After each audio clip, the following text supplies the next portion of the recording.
The United States has flown more than 200 immigrants, alleged members of a Venezuelan gang, to be imprisoned in El Salvador. This is what President Nayib Bukele has said after Donald Trump controversially invoked wartime legislation to expel them. In fact, the deportations took place despite a US federal judge granting a temporary suspension of the expulsions order, apparently as planes were already headed to El Salvador. For quick clarity, we have with us live from Washington, D.C., Daniel Block, who's a senior editor, Foreign Affairs, and a contributing editor at the Washington Monthly. Thanks so much, Daniel, as always, for making time for us. Now, we understand that these deportations took place despite a federal judge's order temporarily banning the expulsions?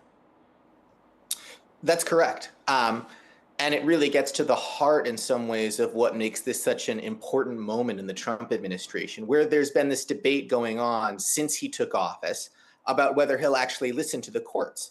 So during Trump's first term, he took many steps that were deemed unconstitutional by judges, and he largely, and in fact, I think entirely respected those decisions. So when the courts told him, you can't do something, he stopped. They reversed the policy. There's been some speculation this time around that that won't be the case. And this is the first instance, I think, where it seems pretty clear cut, at least to me, that the judge said one thing and he did another. The judge said in his order, if the planes are in the air, turn them around, fly them back to the United States. And they didn't. And it's still a little unclear if the planes had actually landed in El Salvador, if the whole operation was completed before the judge's order came down. But the reporting so far suggests it wasn't.